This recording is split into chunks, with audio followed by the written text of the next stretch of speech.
Have you ever randomly met really cool people and wished you could get to know them better? That's it. That's the show. Welcome to Season 2 of I Am Not Prepared podcast. Thank you, Leyla, for coming. I really appreciate you being here this morning. And I love morning stuff because I'm a morning person. So I appreciate you for participating in this little experiment I'm calling a podcast. My pleasure. I think it's, or what I try to do is relate to our audience how it is that I know the folks who have chosen to spend some time with me. Sure. And while I don't clearly remember the first time we met, although you may, I came to know you or fully understand that you are a business owner in downtown Albany. So I'm pretty sure it was through my personal engagement with a bid or maybe seeing you downstairs because we do share an address. Right. I don't remember how we met. I think I met you before a bid not a bid function, the DNA. I knew you before the DNA stuff. But again, I don't remember. Probably just like bumping into you because you're walking by and you're so personable, so you probably struck up a conversation. So, I probably did. Yeah. I tend to talk people's ears off. It's just a part of it's just the way I am. And thank you for that too, for engaging in that way. And through eventually getting to know you better as a part of the community, it was pretty clear to me that you're a very interesting person, and I appreciate, you offer your experience and resources, so your wisdom, you are not gatekeeping things. If I would have noticed and appreciated about you is that you're very helpful. You're a very helpful member of this community, and not only in your business owning, but the drive and the investment in downtown Albany itself. So I love that you are open to doing more and more as humanly possible for downtown. yes. There is only one of you still. There is. The cloning project has not, has not worked out so far. So I am just one person. And I think like my tendency to just kind of want to do all of the things can be, one, it's very exhausting. It's, it creates a huge amount of stress, but at the same time, like I don't know how not to do those things. And I think it also drives my husband a little bit crazy. Because, it's always sort of like one more thing. Like, what are you doing now? Kind of thing. So, but I view my presence in downtown Albany, like I came here with a purpose. Like I came downtown because I saw a transitioning happening with downtown and I wanted to help with that transition. So I think, if that's your goal and you're here, then you have to be able to help that transition with other people, right? So, if there's residents downtown or if there's new businesses downtown or if I know somebody who's thinking about opening a business, well, what about downtown, So I want to do those things because that helps my overall purpose of helping, downtown. Because downtown Albany it's like, the butt of jokes all the time. We get a lot of I don't want to say bad press, but people have impressions about downtown Albany. There's a narrative here that isn't helpful to downtown Albany, and the narrative also isn't accurate. One of the key narratives is it's not safe. Well, that's just generally not true. And that kind of narrative drove me crazy, and it still drives me crazy. So I want to be that person who's helping to get rid of that narrative. Because it helps me with my business, but it also helps the overall goal of helping the community downtown. That is probably one of the many reasons that I was drawn to you because I wholeheartedly agree, even being a transplant and new to downtown, new to the region. Right, because you're from Texas. Right? Yeah. And that was one of the first things that I heard from, unfortunately, people who I think live in the suburbs. Mm-hmm. And full disclosure, I live in the suburbs. I live in Gilderland, but I grew up there. So I hear this narrative about downtown all the time. it's unfortunate because I think it's stories that have been passed down through generations. It feels generational. It's something you just hear and you just decide that you're going to perpetuate these arguments. So I know that we've talked at length in person, and there's a clutch of us downtown, residents, business owners, who really are trying to change the narrative through just some actions. And when I'm in a conversation, I always try to shift it. And I know that you do too. And, you know, it's been lovely for me to walk the streets of downtown and within a 4-mile radius of the apartment here and watch progress and to try and stay in gratitude and kind of earmark some things in my head that are going on that I see that are positive and kind of shout those out online to contradict that argument and try to change the narrative. You know, I'm sure that being a business owner anywhere is difficult, and there is going to be pushback from pretty much any arena, and it's going to be a sort of an uphill climb. But I know from experience that coming into the yard, it's a beautiful place. I was just having a conversation with one of my girlfriends in Texas over DM about having you today. And she commented on the food I posted. Oh, she said the new edition. Yes, she said that looks good as hell or whatever. And I'm like, I'm going to be talking to her tomorrow. She's a really interesting lady. You know, when this comes out, I really wholeheartedly think you guys should watch it or listen. And so it's little things like that perpetuate some positive stuff. But I wanted to publicly comment that your space is amazing. The yard is an amazing place, and I love that you've started, or I've noticed that you've started to facilitate other happenings in the yard. The yard is available for bookings of all sorts. So any inquiries can definitely be handled either through social media or info@theyardalbany.com. That's it. Plug away. Well, I mean, so you know that I opened the yard on the heels of the pandemic. Okay, so the yard was supposed to open in the fall of 2019, and construction delays, and that's a whole other topic of conversation. But the soft opening started in January of 2020. It's like just where you're trying to get your feet underneath you. And then my grand opening was scheduled for March 13th of 2020. The shutdown was March 16th of 2020. So the week going into St. Patrick's Day weekend was like a great week for me at the yard, and we were like energized because the ribbon cutting was that Friday, and Friday morning I wake up to like all of these texts and emails about canceling the ribbon cutting, and then we had like this crazy busy weekend because I think St. Pat's, like the parade was supposed to be that Saturday. The parade got canceled, I think, and then people were still out. Like it was the last weekend that bars were operating under normal conditions before like the world stopped. So my shutdown was March 16th, and coming out of the pandemic, like I've never known how to operate in normal business conditions. Like I don't know what that looks like. I guess we're starting to figure it out now because you know I think collectively the world would agree we're out of the pandemic. So in between that time of the shutdown and probably the summer of this year, it was just figuring out how to stay above water and not drown, you know, because I was probably shut down for like 3 months before I could figure out how to get my doors open again, because bars were still limited in services, and what you could do was takeout, you know, and then you had to have food with it. And you know that my concept didn't really start as like a food focused place. And then, you know, once we did get open, then you couldn't have access. So it was like this whole thing. And so I never really I couldn't think about all of the things that I wanted to offer at the yard, because the only thing I was thinking about was not being closed, you know, and just staying alive, essentially.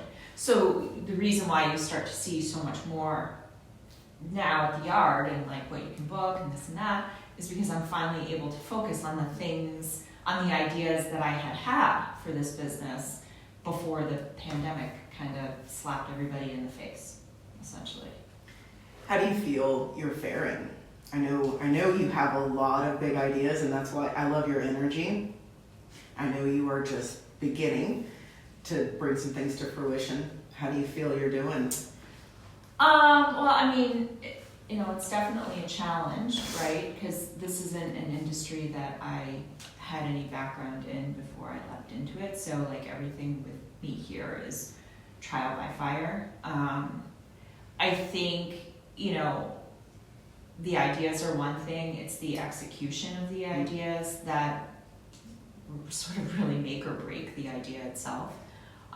So I think I'm faring okay, I would say. Like, I'm not one to, I don't know, like maybe I'm just sort of more modest about like my efforts or, the results of my efforts. But I think I've been lucky with like staff. Like, I have great staff that are committed, which is really hard in like the service industry. I mean, staffing is hard across many industries, but service in particular, it's a tough industry for staffing.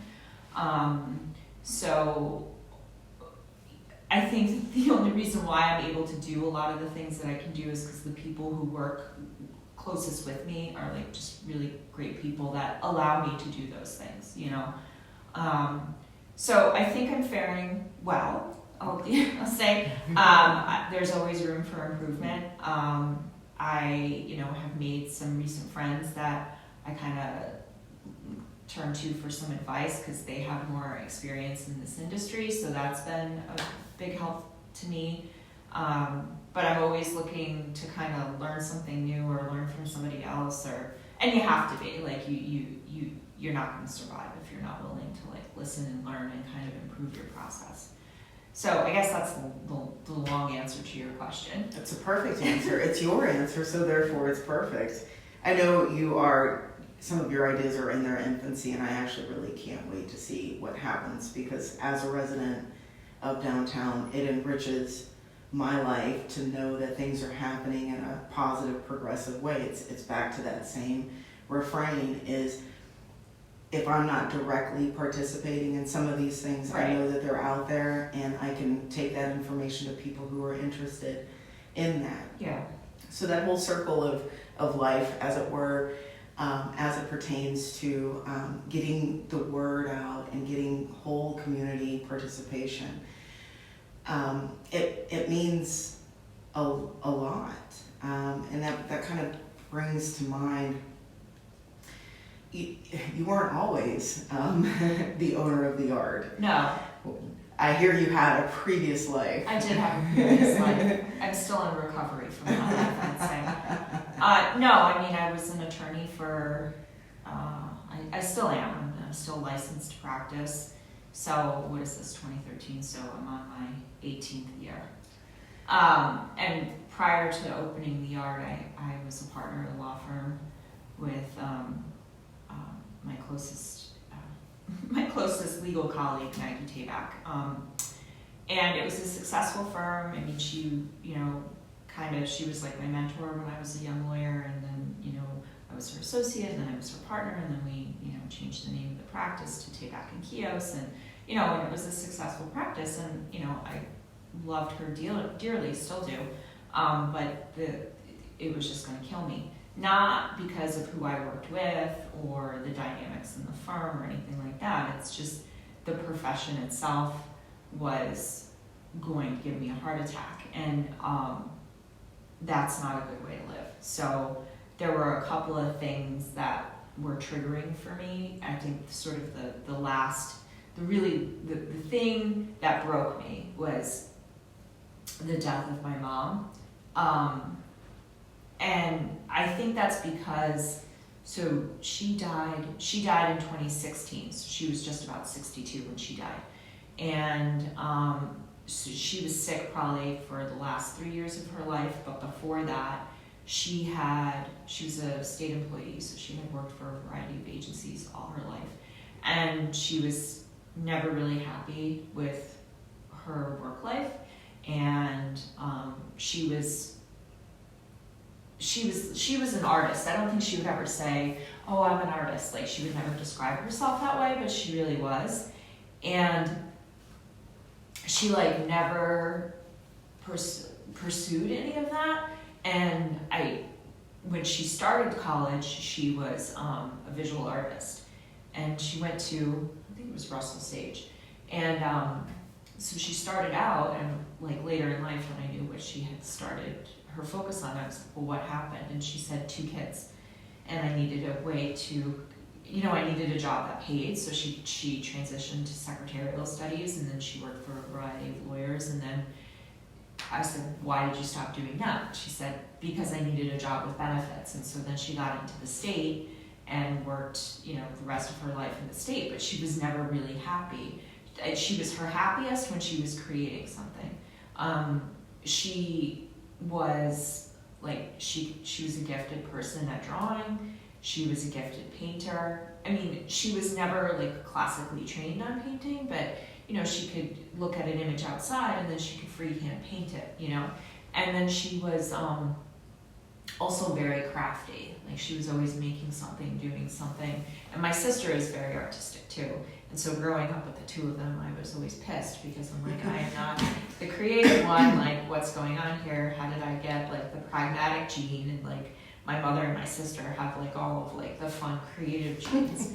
It was very frustrating as a child, but sort of when she died, she lived with me, and so we took care of her. And I think after she died, you kind of reflect on yourself, you reflect on the person, and you're like, I can't spend the rest of my life treading water in a profession that I am completely unhappy in, and I'm miserable at work, I'm miserable at home, this isn't really a way to live. I would come home with chest pains sometime, and at this point, I'm, about 40 years old. I mean, you can't do that. And so I think like her death was the trigger and sort of the self-reflection, and then it took me a solid 3 years to actually get the courage to say, okay, I can't do this anymore. Like, from the time that I had the idea of the art to the time that I actually pulled the trigger to try to do something about it was nearly 3 years. And it was hard because it was a big life change. I never knew, I didn't have any hospitality experience. I never knew anything else besides the legal profession. I had this huge commitment to my law partner at the time.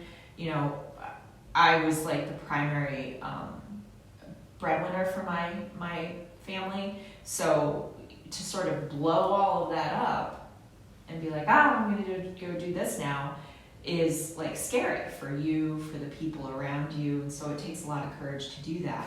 But it was either die of a heart attack or go do this. So I'm taking it as it was a when you know experience transitioning.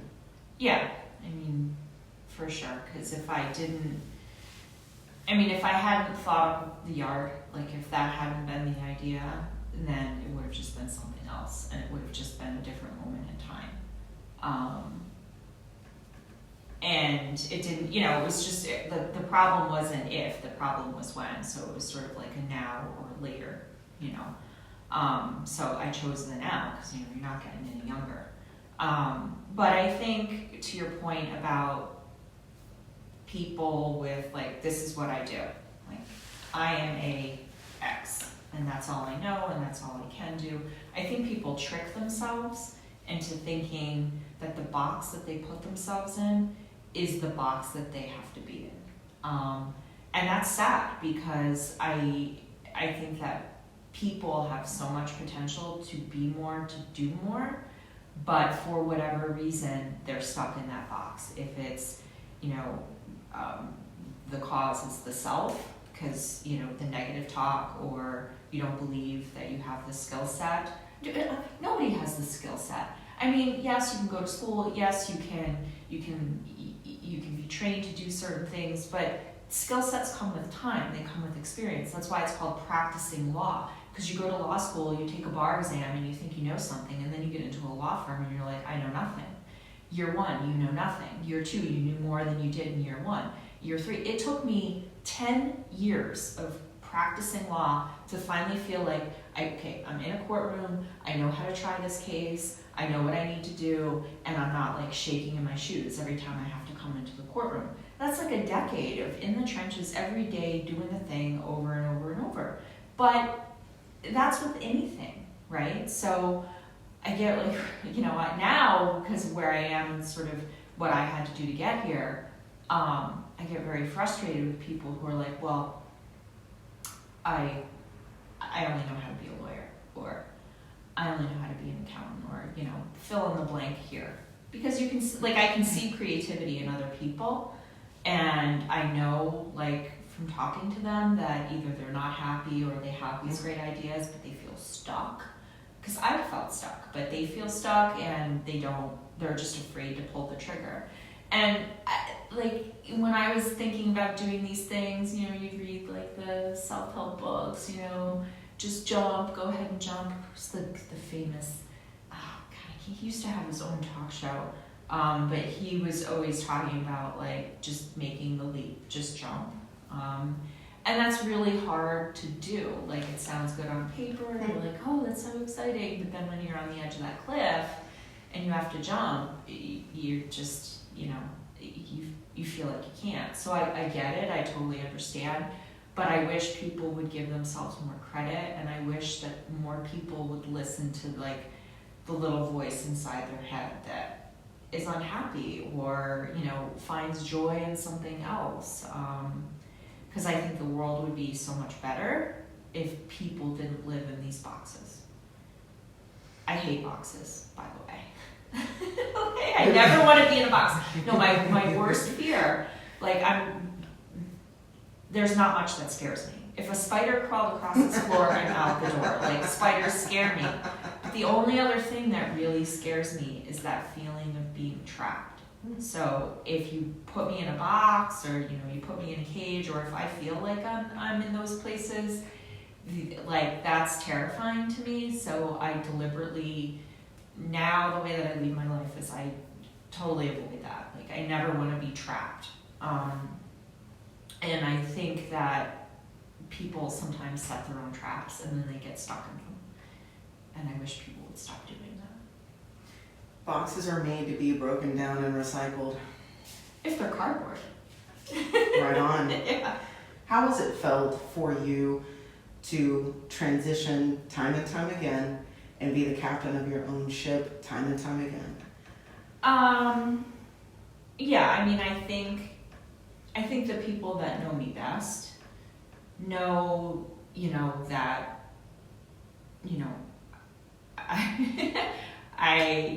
if I have an idea and I'm going to pursue it, then, I'm on solid ground. I'm not a flaky person. I don't make sort of rash decisions.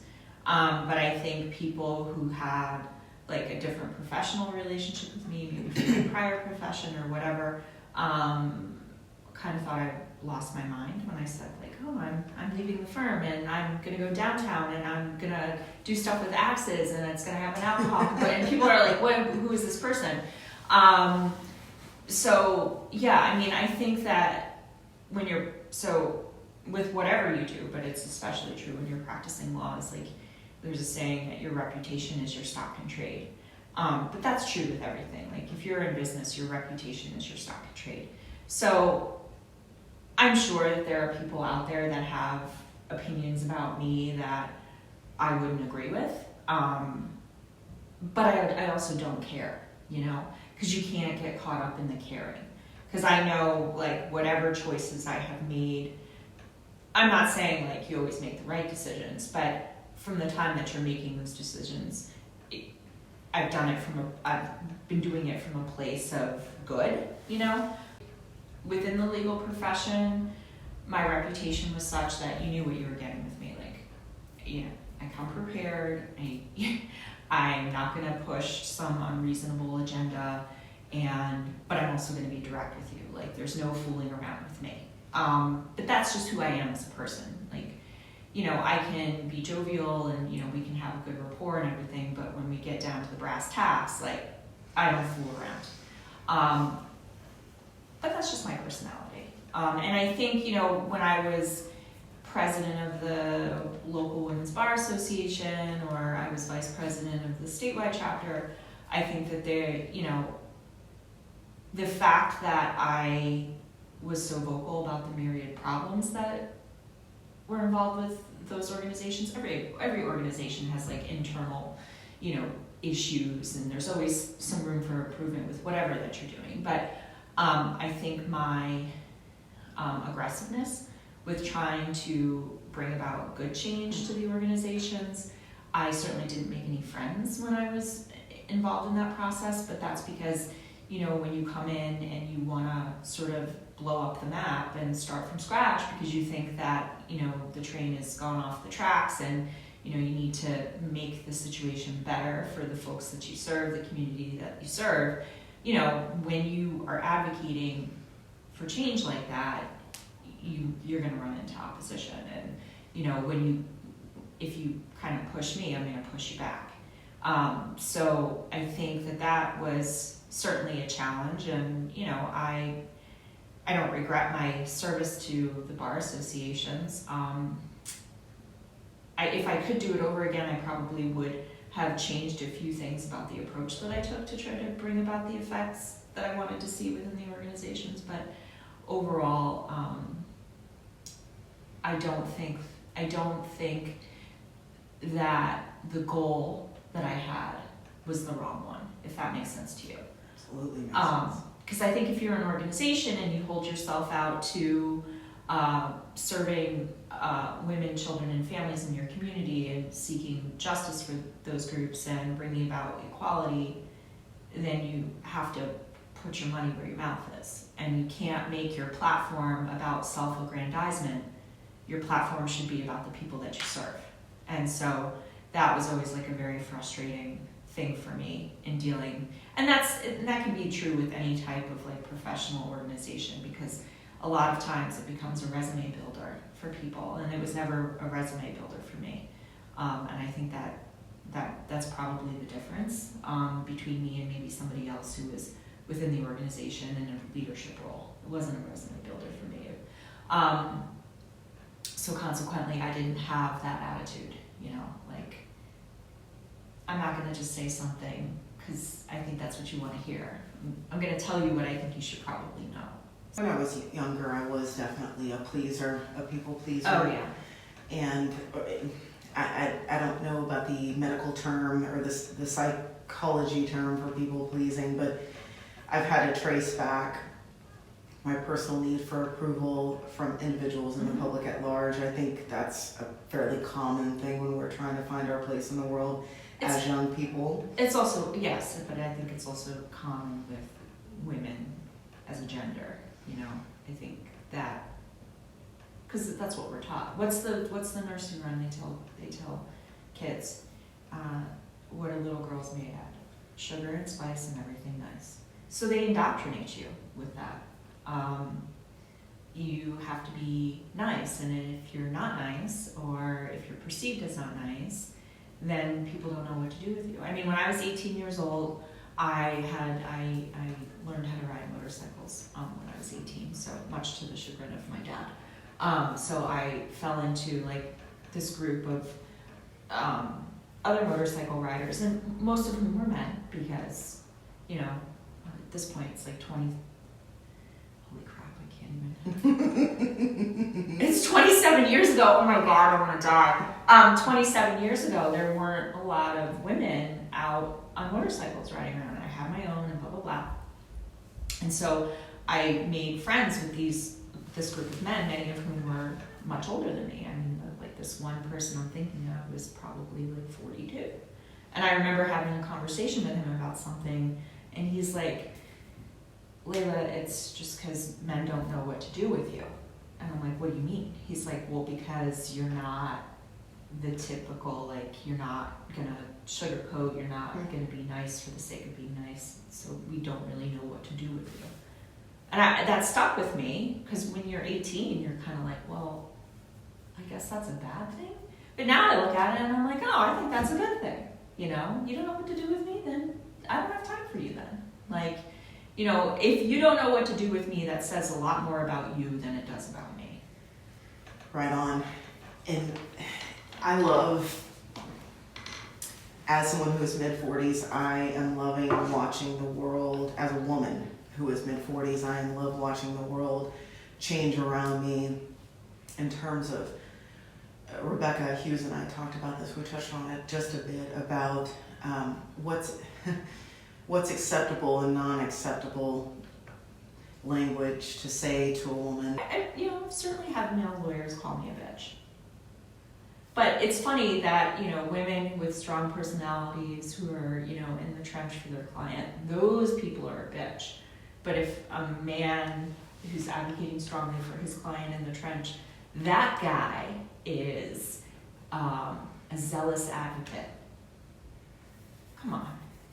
Have you experienced anything as a business owner, with that hat on? Have you experienced any misogyny, sexism? I'm sure.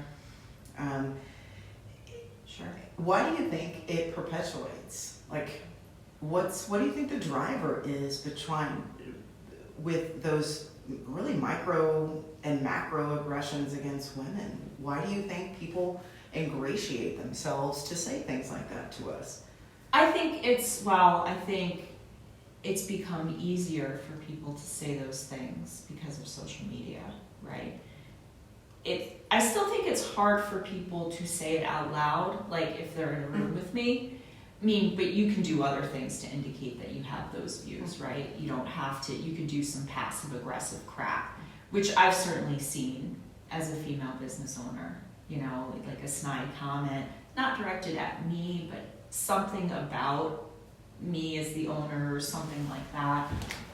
What empowers people to do it, I think, well, social media has created like a comfort zone for people to do it anonymously, and so they kind of like fall into this cesspool, right? And then it just becomes, you know, they're part of like this team of negativity, and so maybe they take some solace in that. But I think overall it comes from two things, I think.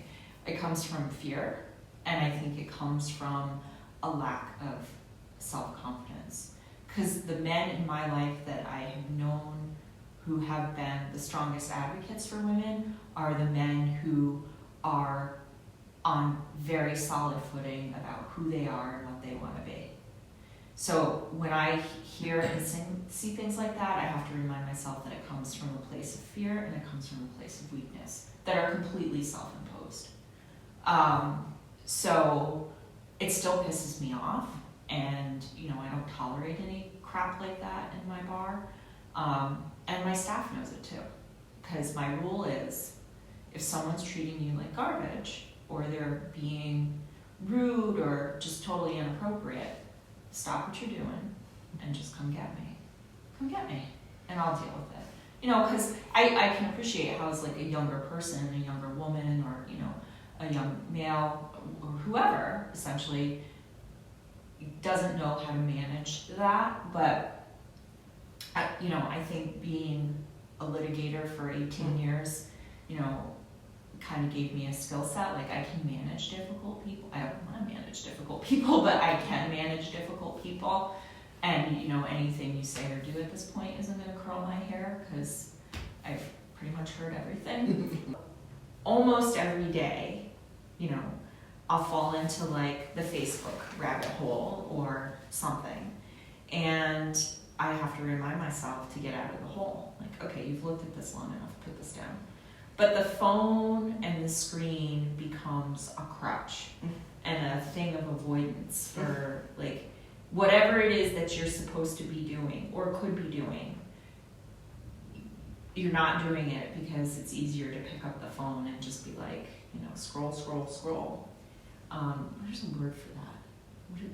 Addiction. No, I know that is a word, but like doom scrolling, right? Doom scrolling, yes. Doom scrolling. I was like, I know it's a D. So like people get into these like doom scrolling things, and it's great for things like Facebook and Instagram because they run ads and it's more eyes looking at a screen. And also back to your point about misogyny and toxicity, I think these social media platforms are completely calculated in a way to promote that crap because hate sells. Absolutely. Hate sells. It's terrible. It shouldn't, but it does, and so they're promoting it. And even when they say they're not, they are promoting it because it makes them money.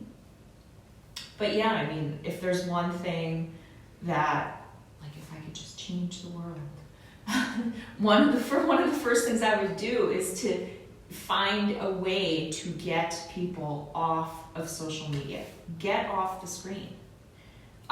Because that's like everything. How many screens do you look at in a day? At least 3. At least 3. And how many hours a day do you think you're in those screens? I got my report today on my phone. The Apple sends the report at 9 o'clock on Sundays. I'm afraid to look at it. Yeah, because you're on a screen all the time. Everything in your life is now a screen. The phone, the desk, the sales desk, the register, the blah blah blah. I got a new oven. I have to tell you this story. No, I know you've already heard the story, but I have to tell you. I have to tell the story for your pod people. I got a new oven that I was so excited about at the yard. This could be great because I can really expand my menu. So ginned up about this oven. This oven comes.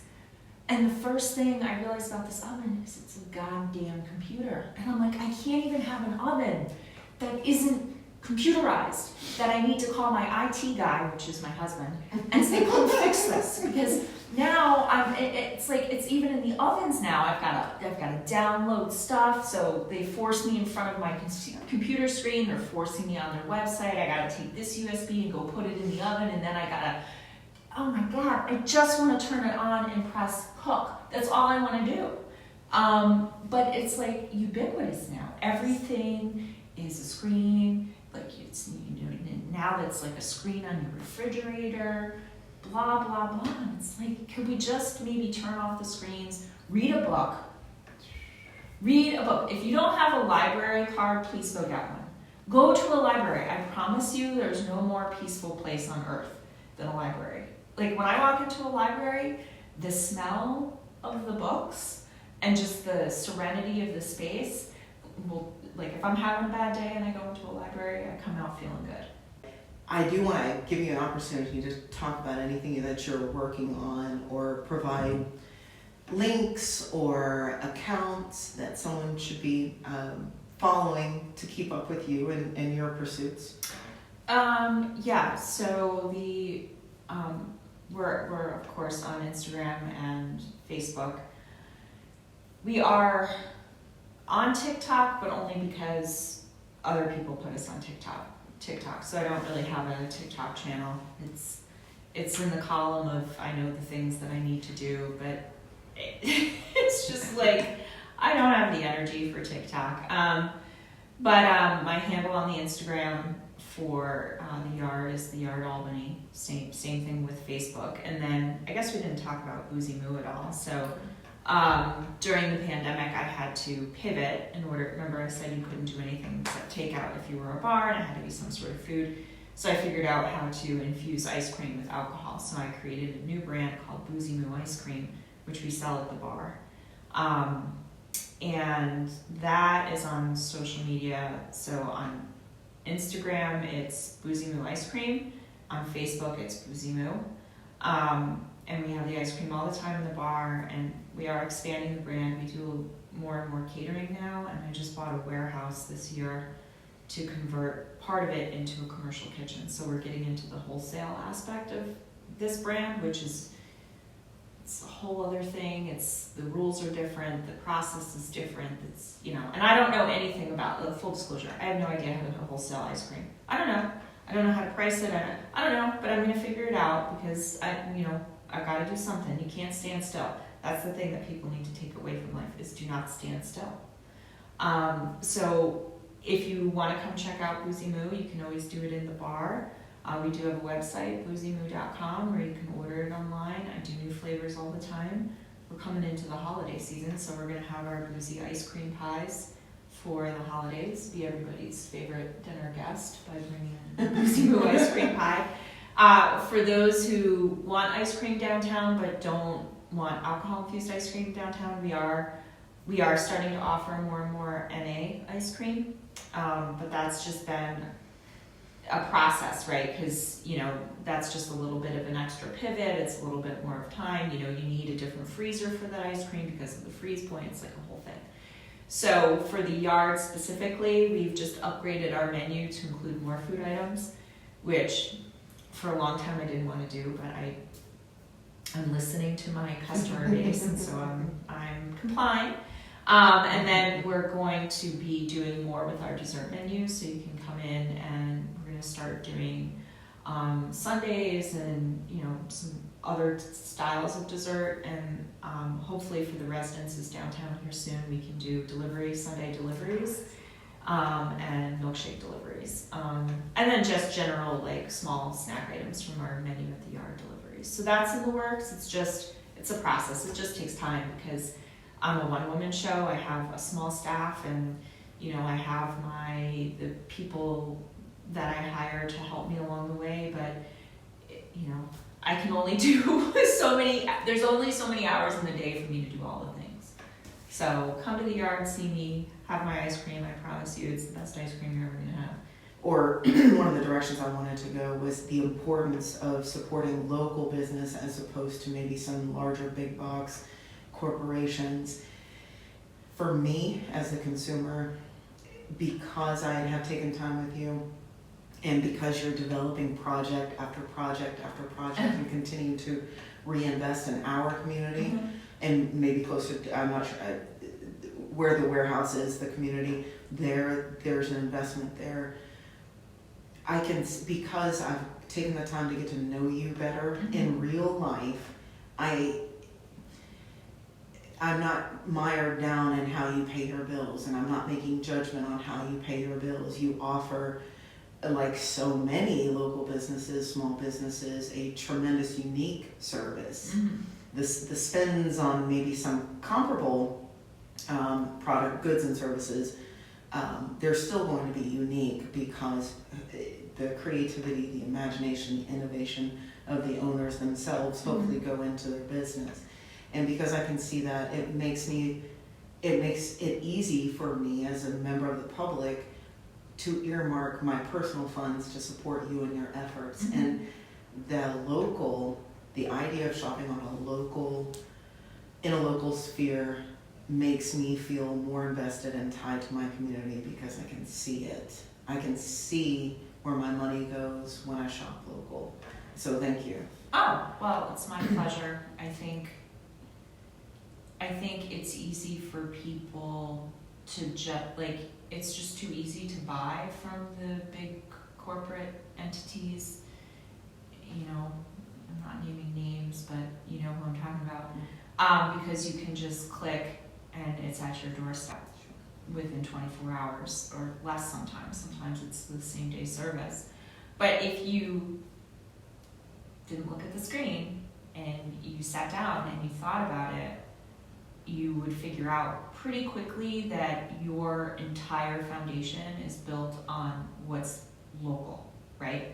Like, you know, you need food, where are you going? Local. You need repair, where are you going? Local. You need healthcare, where are you going? Local. So, I mean, good communities are only as good as the foundations that they're built on. And that entire foundation is local. So yes, I mean, I order from the big, you know, corporate store, but, so I'm not saying like, that you shouldn't do that things, but I'm simply saying like you need to kind of think about your connection to the world around you, because so much of your life depends on what's local, even though you don't realize it. And if you want to live in a good community, then you have to support local, because that's what's going to drive the energy in the community anyway. But I know it can be expensive, it can be hard, but still, I mean, notwithstanding the big corporate entities, small business still makes up the lion's share of the economy in the United States and in so many other places of the world. And you have to think about that, and you have to support it. And I guess the exhausting thing about being in downtown Albany, other than like this constant battle of the narrative, is I feel like we're the redheaded stepchild. But people, it's easy to forget about downtown Albany. And downtown Albany doesn't have, there's some holes in the services, right? There's a variety of like day-to-day services that downtown doesn't have quite yet. But I feel like if the perception about downtown changed, if one day we all woke up and everybody said, you know what, I'm gonna change my attitude about downtown Albany. I'm gonna go there. I'm gonna support them. I'm gonna, advocate for more businesses in downtown Albany. This entire landscape would change. It would change because collectively we wanted it to change, and that's true with so many things in life. So I think what like gets me up every day and like, okay, it's very challenging to do business down here. There's really bad days, there's really bad weeks, and then there's some opposite of that, right? But I think what gets me up every day is because I would be a hypocrite if I said, you know what, this Albany thing, it's, there's nothing good downtown, and this is too hard. It's not happening fast enough, whatever. But it's still, it's a challenge. But I started this. I made my bed, and now I have to see it through, and I want to see it through. Every year that goes by, I still get more hopeful about the things that I see coming to downtown. I'm really excited about the Clinton Market Collective that they're building. If any leaders are listening to this podcast, please get rid of 787, or at least a big chunk of it. Please figure out a way to put, I'm not saying we don't need multi-unit housing, that is not what I'm saying, but please figure out a way to make single-family homes downtown. Please. We have to do something with these vacant office spaces. Maybe you turn them into condos. Where are we in Presently? Up the hill we have, 17 Chapel, which are condos. So we have ownership there. Renters make a difference, but ownership creates the investment, and it creates a lifelong commitment, because what your community looks like impacts you a heck of a lot more if you own the ground you're on than if you're just borrowing it and renting it for a period of time. So, that would be my message to the leaders. And also, put your money where your mouth is. I know that there are some local leaders who, they come into the yard and they support me, and I see them supporting other businesses downtown. But do it more consistently. Not when it's just time for a re-election. You have to make a long-term, consistent investment, or it's just not going to get any better. So, that's what I'm trying to do. And I have so many ideas for downtown Albany, but sometimes it's difficult to see the ideas through because I couldn't believe what a process to put a mural on my building. Really? That was a huge investment monetary-wise, but it was also far more time-consuming than it needed to be. I had to go to a planning board. I had to do a whole presentation. There should be a much more streamlined process for culture downtown. There should be an easier process to have festivals. There should be an easier process for public art. Everything needs to be easier. Otherwise, you're gonna, people are impatient. They get frustrated and they give up and they walk away. So, stop doing that. Make it more user friendly, essentially. I guess that would be my message to the leadership for downtown. Be engaged and make it easier. And for the love of God, if you are a downtown leader, if you are on the Common Council, get a friggin' social media page so that people who are on that platform know who you are and know how to contact you. You need to be engaged. You can't just be I'm so-and-so on Common Council and here's here's a phone number. I mean, be engaged. That's my message. It's important to stay innovative. It's important to stay creative. Right. It's important, honestly, to exercise your voice, to make the phone calls, to leave the comments, to share the information. Yeah. These are very baseline things. I think sometimes people get a little tripped up in how to contribute to their community. One way I have chosen is to take one information from one entity and bring it to another and say, hey, this is a point of discussion in my community. Literally on this block, we are talking about this from a resident's point of view, in my case, or a constituent's point of view. Let us not forget, wherever you are a constituent of our local leaders, Right. Politicians. It didn't occur to me until someone really drove it home to me that my voice matters in the community. It doesn't matter that I'm a transplant.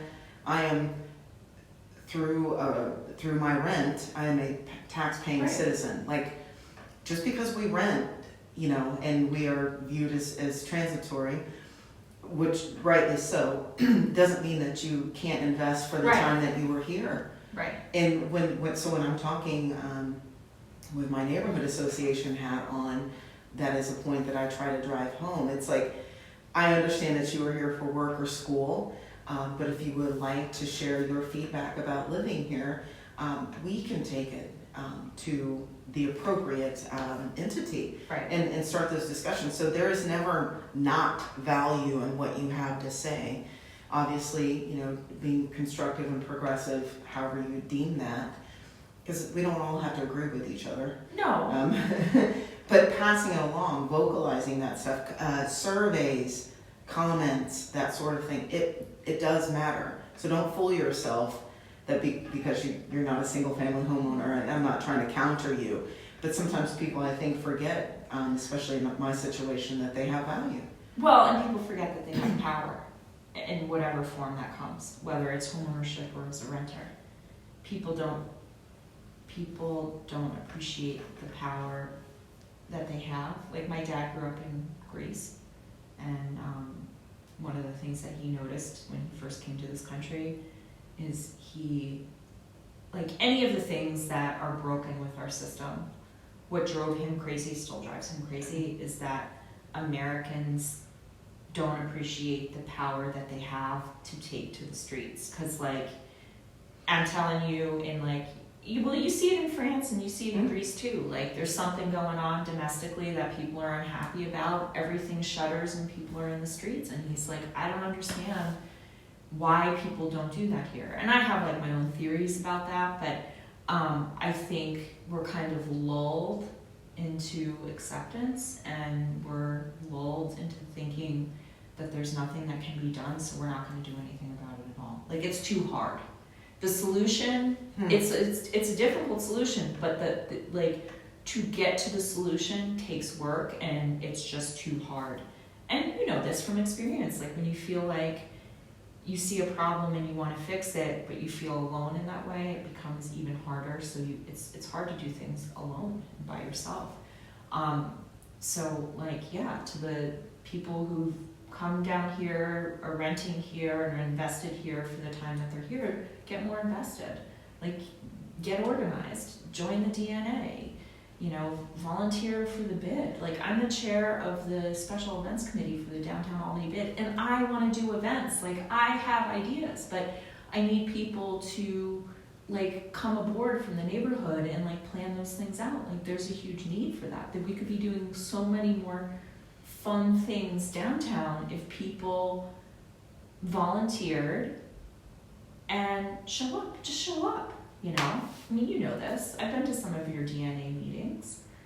Come to the meetings. It doesn't have to be hard from my point of view. No, I've been here all of 18 months. So if you are a lifelong Cap Region citizen, there's really no excuse. Reach out you're welcome to reach out to me via social media. I'm Autumn in New York, or through the podcast. And I think back to our original discussion, it starts with a single. The progress starts with an idea, and then it's backed up by action. Change only happens when action happens, and when action happens repetitively. Yeah. And aligning oneself with folks who are driving change. I mean, and it's a very subtle thing. Like, I'm not, I'm not on a strike line or anything like that on a regular basis. I involve myself. I have a little bit of intellectual curiosity about what's going on around me. So I seek resources to support me in that way. There are a lot of entities in Albany and in New York, statewide, a lot of resources to reach out. You just have to seek them. And I think that to negate it's hard, again, reach out to me. We'll connect. I'll meet you for ice cream. I met some new transplants last year while they were looking for a home. Some Austinites. Oh, really? Well, yeah, I met them at Guptill's. We had ice cream, and I talked about my experience, and it was lovely. Did they move? Yes, they made it here. They made it here. I think they are living in either Latham or Colony. Oh, okay. I mean, they're not downtown, but they're But they're here. Yeah, and they brought their family. They other members of their family came with them, and it was a real joy for me to not sugarcoat my experience, but because I see the region with outsider eyes, I can actually appreciate it, I think, more than some locals can. Yeah. And I don't want to lose that. I have developed 3 sign-off questions to sort of end the podcast that I think are fun. I'm loving the responses that folks have given, because I don't go over it with them at all, and that it's not too invasive. But I'm curious to know if you prefer sunrise or sunset. Sunrise. My favorite time of the season, of the year, is that time between May 1st and when summer solstice takes effect. And it's because the sun comes up about 5 a.m. and I usually sleep with my windows open. And the birds wake me up between 4:30 and 4:45. And then the later you get in summer, the birds wait a little longer to start their singing. But that's my favorite time, because when you get up and out of bed at that hour, the world is yours. There's nobody else.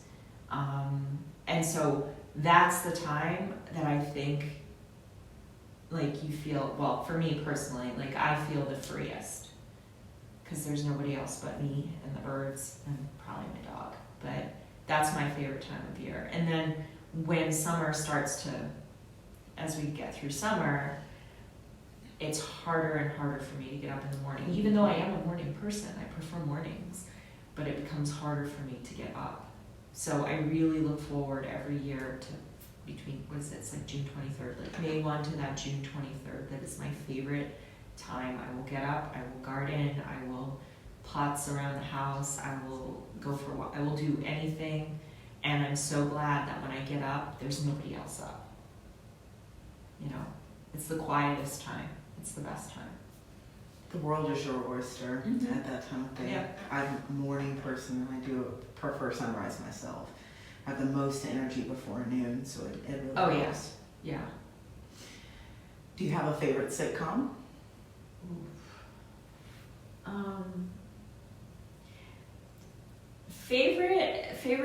Favorite anything are hard for me, because I like so many things. And it changes. I find like my favorite sitcoms change with my age. I guess we'll define sitcom. Is that like 30 minutes or less? It's that, like, the 1980s, like, The 1980s. not necessarily from that decade, but that template of, like, So yeah, we'll stick to like 30 minutes or less. Oh God. I think in recent times, like, my favorite has been Big Bang Theory. Part of that is probably because I'm like a sci-fi nerd, and so there's some of that appeal to it. But I think what I liked so much about that, other than the comedy, is how you had like people who seemed similar but couldn't be more different, and they still were like great friends, and there was like never a dull moment going on with that. So I think that, you know, I really like that about that sitcom. And if I had, like, I kind of felt like I'd really like Sheldon to be a friend of mine, but I'd also want to murder that friend all the time. So it's like, you know, so yeah, like it was just an interesting, I think I just like interesting, weird people. The older I get, the more interesting and weird you are, the more I kind of want to talk to you. And finally, if you were a Care Bear, what picture would be depicted on your belly? What would be your Care Bear stare? It wouldn't be hash browns like we talked about last night.